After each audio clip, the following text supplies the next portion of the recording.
Hello, friends. Happy Friday. Can you believe it's here? Finally, at the end of the week. Welcome to today's live level up conversation. Let's get started. Welcome to Level Up with Winnie Sun.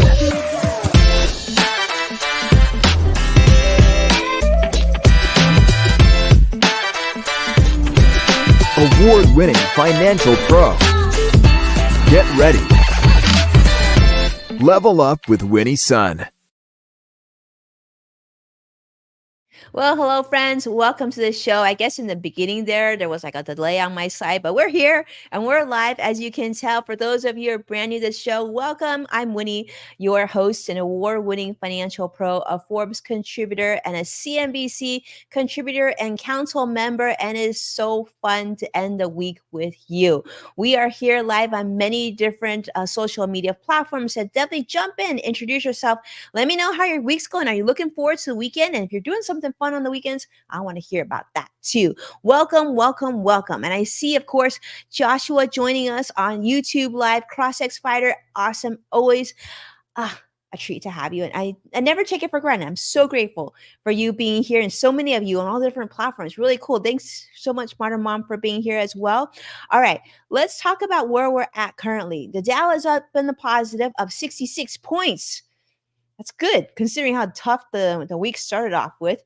The Nasdaq's up 82 points as well. S&P 500 is currently up over 24 points. We've got a little bit, about 25-30 minutes left to go for the financial markets. So we're almost there. We're almost going to be ending the week. And I'm just gonna say, I'm gonna call it, I think I'm going to end in a positive day today, because it's one of those days. It's a good day.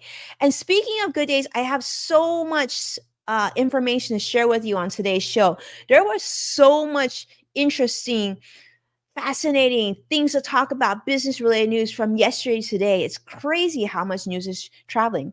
But one story that I just thought I got to talk to you about is actually was shared on CNN amongst many other platforms as well. But CNN, got to give a hat tip to this one, talking about Trump's monetary vision, if you will, this new policy vision. And I guess if ex-President Trump is reelected, he has some very clear plans for the financial environment here in the United States. In fact, former President Trump has emphasized that he believes that his past financial successes with all of his companies and hotels and other entities grants him the right to influence the Federal Reserve and their decisions, particularly when it comes to rate cuts and decreasing interest rates. You know, we've been talking about decreasing interest rates for some time. Of course, interest rates are high, and the reason why they are so high is because the Fed is trying to mitigate inflation, which, as you know, with the beginning of the pandemic, everything went haywire and things got more expensive. And so a lot of things in the United States, as well as other parts of the world, are just very, very expensive. And so therefore, the Federal Reserve had to, of course, keep rates at a higher level until they felt that inflation was at more a normal, sort of at 2 to 3% range. And then they said at that point they would consider lowering interest rates. Well, um, President former President Trump has criticized now Fed Chairman Jerome Powell, accusing him of just having poor timing as it relates to interest rates and these sort of decisions that he and his team have made. And he's even suggested that his own financial instincts, based on his experience with all his other business properties and business ventures, that his instincts would actually be far superior to Fed Chairman Jerome Powell. In fact, former President Trump's desire to exert control of the Fed is part of his sort of bigger, broader pattern of his presidency, where he actually in the past frequently challenged the central bank's independence. So the Federal Reserve's role, as you know, is to remain politically neutral and to maintain economic stability here in the States. But President Trump's comments has raised concerns about potential political interference. This is, of course, shared on the CNN article. Now, despite criticizing the Fed in the past for not cutting rates, but now ex-President Trump has also warned about a pre-election rate cut. But that's not really surprising just because the Federal Reserve has been saying that if everything stays the way it is and actually conditions get better, that we could expect potentially a rate cut before the end of the year. So he is fearing that by doing a rate cut prior to the election, that this would actually help benefit Democrats as they go into the November 2024 elections here. So the timing of the rate changes, of course, is really critical, and the timing is very sensitive, and it can also quickly lead to market instability, as you've seen, right? You've seen so often that the Fed's message could impact and does impact how the market is reacting on any given day when an announcement is made. So we've seen that just even with recent job reports and a lot of stock market moves in the last few weeks as well. And even, things that happen outside of the United States, like, for example, what we saw just recently with the Japanese yen and pricing of that and how that impacted our markets as well. So, although former President Trump mentioned that he wouldn't necessarily fire Fed Chairman Jerome Powell if he were reelected, but he's made it very clear that he probably wouldn't reappoint him in 2026, signaling that he does feel that there needs to be new leadership at the Fed if he were to be reelected. So I'm curious to see how all of you feel about this.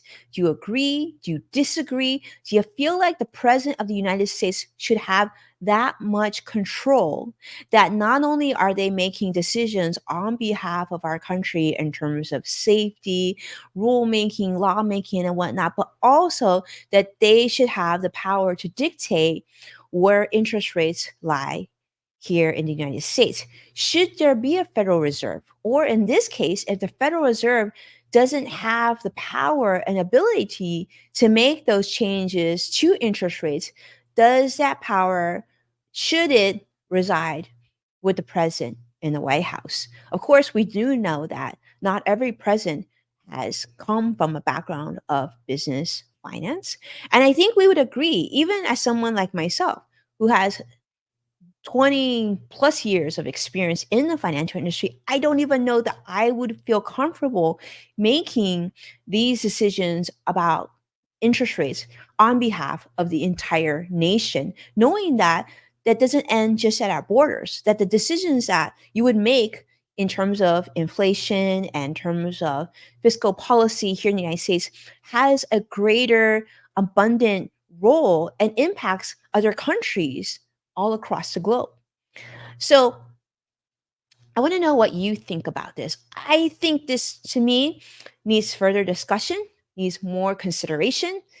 And I frankly think it's a bad idea. I do think that it's important to have specialists in different areas of the government who focus on certain things so that we really have the best people in every respective role, doing what they do best and be able to really focus on one entity, one business, one project, one task, if possible, especially when we're talking about something so big, right?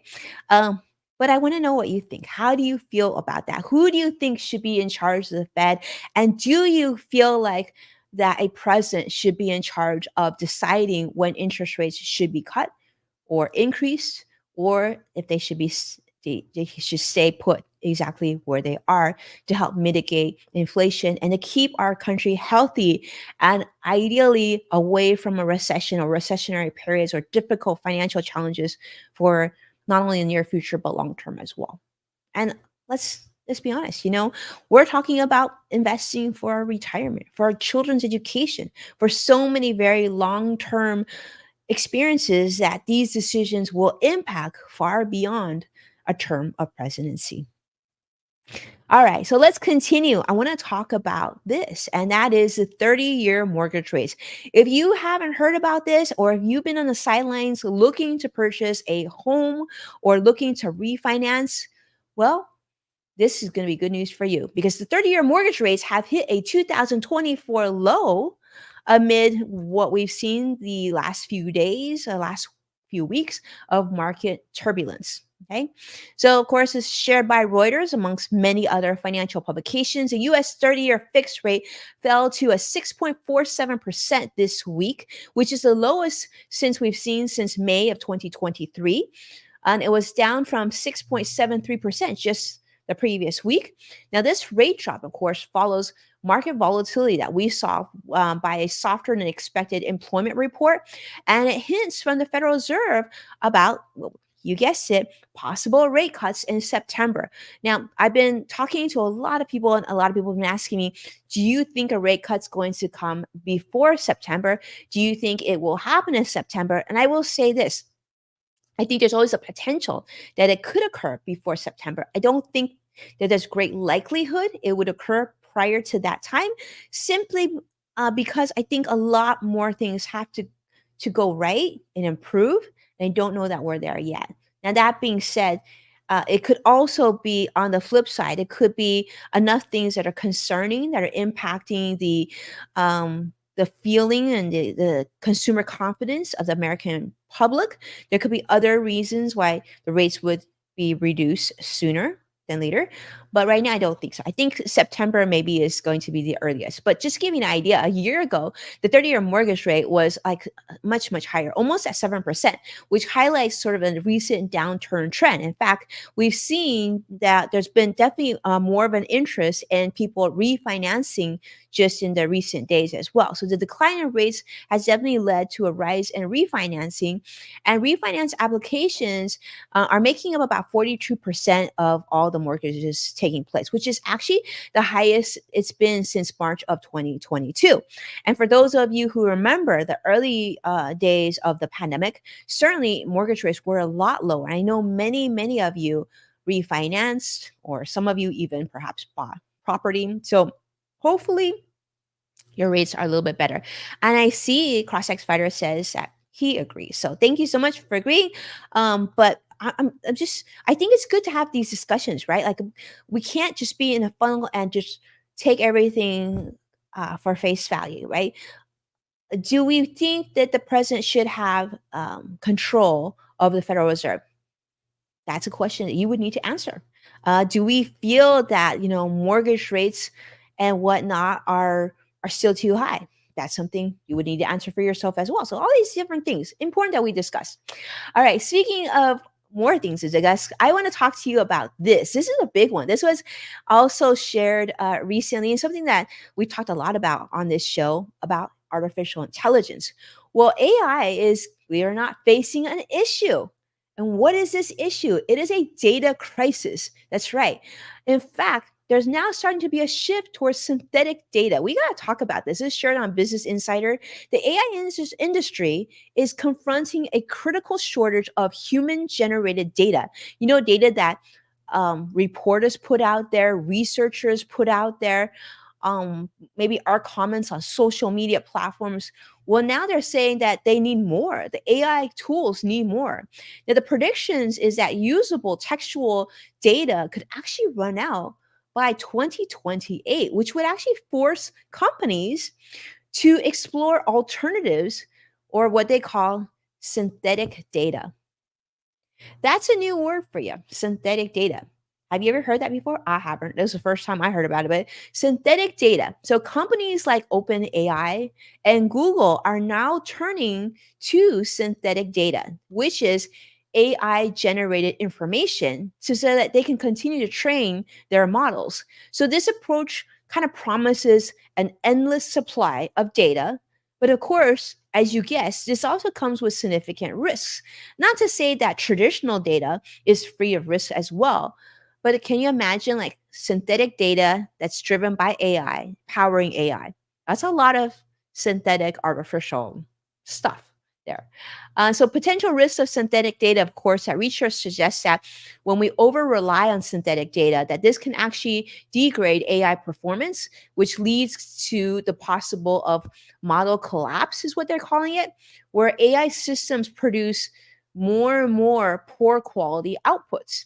So they're saying to mitigate these sort of risks, companies now are exploring sort of a hybrid data model, combining synthetic and real world data. So that means that even AI is going to have to rely on humans like us. So this approach aims to, of course, prevent negative effects of relying solely on synthetic data.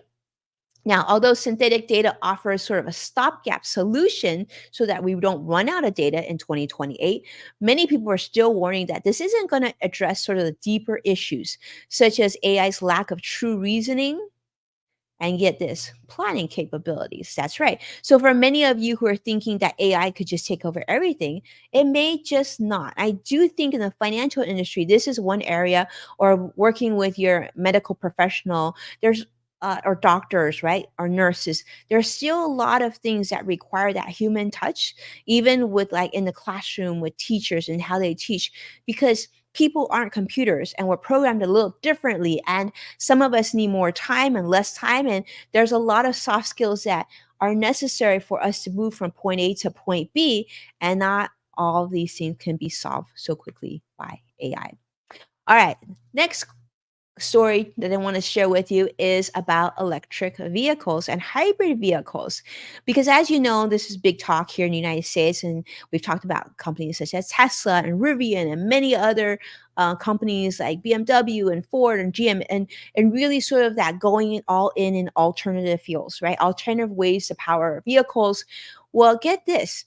This was shared on CNBC by Evelyn Chang. The big story in China is that China now has over half of all their new passenger cars sold are now either electric or hybrid. They're all in on alternative energy sources, reaching 51% in July, according to the China Passenger Car Association, the CPCA, which is I think is a good thing, right? This is really probably better. It probably helps with their pollution issues, and I know China had for quite some time. Now, this represents a significant increase from just 36% just a year ago, underscoring sort of rapid adoption of new energy vehicles in China.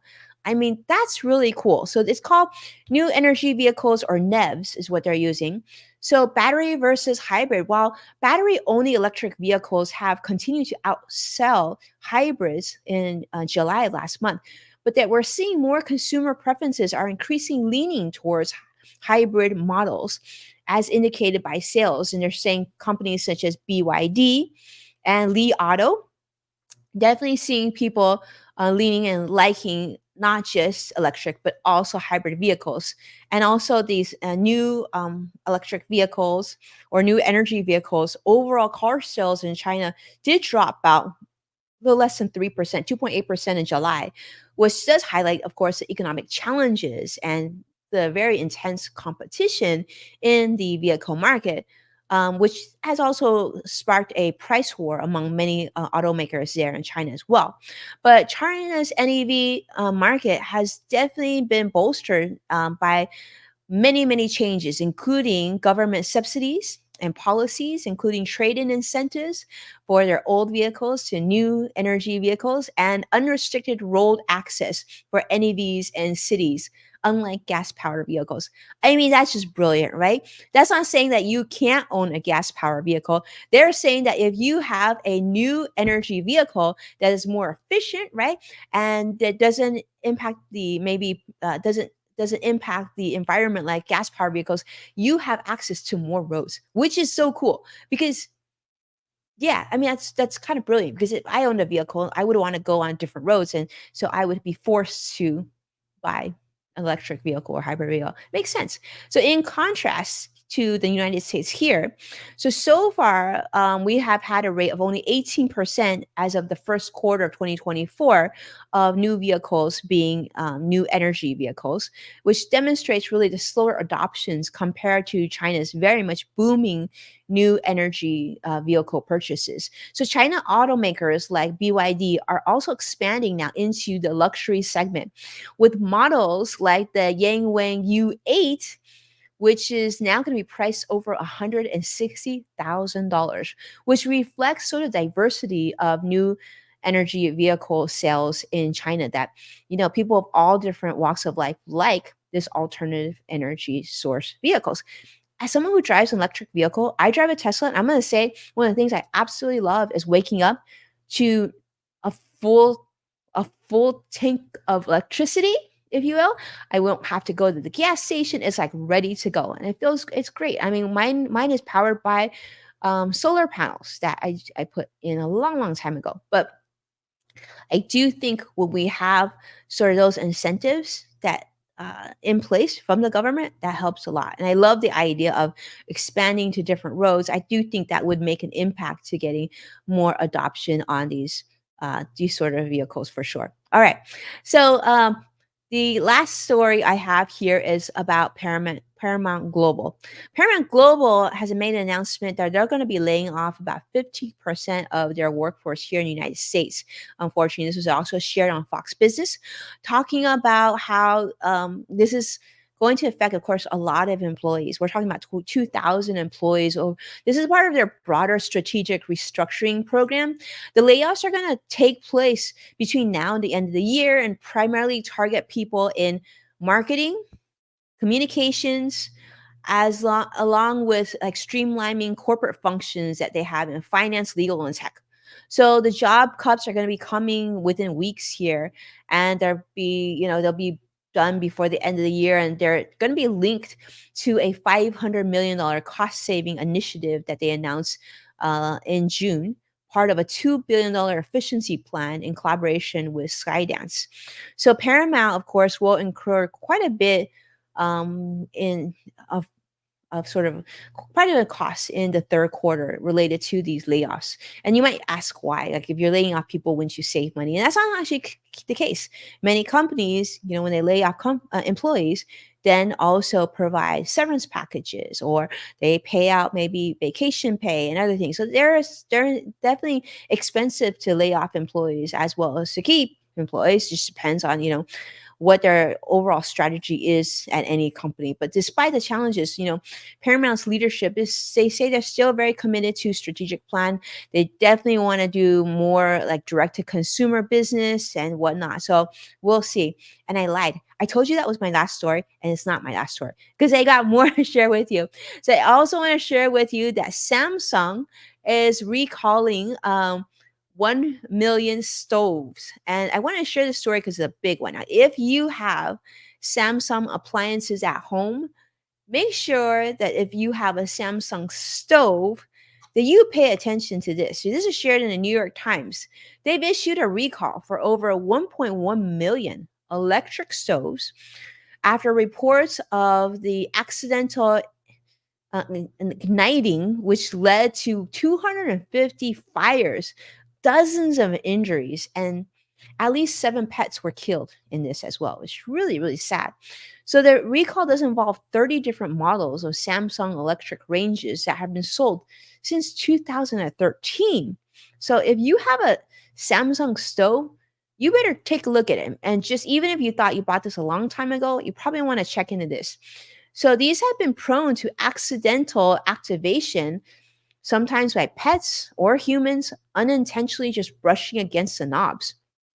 So, yes, so 40 different injuries, 8 requiring medical attention, and like over like I think 18 of them caused major like damage to the property as well. So now Samsung is going to be offering customers these free knob locks or covers so they can prevent accidental igniting. And these safety devices are designed to secure the knob and to minimize the risk of like unintended stove activation. But the Consumer Product Safety Commission has said that, you know, this has been 11 years in the making. Maybe they should have done something a little bit sooner, but Samsung has emphasized the importance of keeping your stovetop clear when you're not using it. Make sure you don't keep anything on it, and they want just to make sure you're making sure that they're turned off and not in use and don't accidentally keep them on. And so the recall does follow Samsung's history of product safety issues, including a 2016 recall of over 2 million of their phones for battery fires and their 2022 recall of over 500,000 washing machines, also due to fire hazards. So, yikes. Yeah, not great.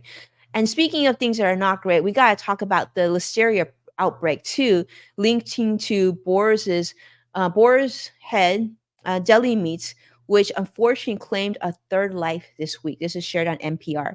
The third fatality now, third person has died due to the listeria outbreak linked to Boar's Head deli meats, with the latest occurring in Virginia following fatalities in New Jersey and Illinois. And they're saying that this could be actually bigger, but people maybe, didn't die, but maybe still had health issues, but they weren't reported because people got better. The outbreak has now resulted in 43 hospitalizations across 13 different states, including New York, Illinois, Pennsylvania, and so this is something that we really want to talk about on the show and make sure that you're aware. If you have any Boar's Head product in your refrigerator or freezer, you really want to pay attention to this because initially they had made a recall on July 25th. Now they're saying this covers 7 million pounds of product. And the CDC is even putting out a warning saying that the true number of infections could be much higher as some individuals may recover without medical care. And so these haven't been reported.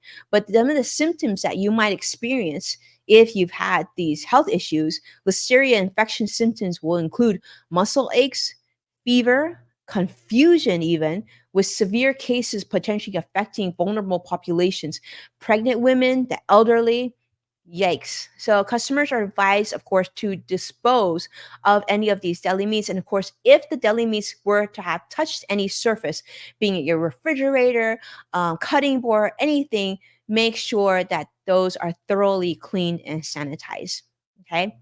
So so much more going on. All right. But I wanted to share a fun one before we wrap up today. I promised you a long show because there's so much to talk about. And sure enough, that is the case. This is a fun one. And this is talking about, this was shared on Engadget. A 3D printed home community has completed or is about to complete in Texas. And this I thought was so fun. So nearly 100 homes in Texas, in Georgetown, Texas, have been 3D printed or are being 3D printed. And they're using a massive 45-foot wide, 4.75-ton 3D printer called the Volcon, developed by Icon. This project is part of the Wolf Ranch community, which is a joint venture between Icon and Lennar, which is a home construction company, very popular home construction company. The project began in November of 2022, and it's expected to have been completed by the end of this summer. The houses, though, they're pretty cool. So in Texas, these houses are priced between 450,000 to 600,000. They've already started selling them. And with more than a quarter have been sold and residents have already started to move in. The Volcon printer constructs these homes by layering a concrete mixture into tube-shaped walls, which are then designed for durability and sustainability. And each house, it doesn't even take like months. It actually takes 3 weeks to print. And traditional methods are used for foundation and metal roofs, so that still stays the same. But the homes feature single story designs with 3 to 4 bedrooms, and they're created to be resilient, energy efficient, and even water resistant, which makes sense, right? Because I mean, they're probably mostly plastic, I'm guessing. I don't know what they're made of, but the agricultural designs were provided, and so they're sort of emphasizing a contemporary ranch style aesthetic to these homes. So initially, the project required 5 building crews, but with the advances in the 3D printing process, believe it or not, now they only have 1 crew and 1 printer, streamlining construction. So if you're in the home construction business, it's probably not good news for you. But from a seller or for someone who's looking to get into a home, this is probably very, very good news. So they're saying the thickness of the 3D printed walls did pose some challenges for things such as Wi-Fi signals, but they figured out a way around it. They now use mesh internet routers, and that has now been able to ensure connectivity throughout the homes.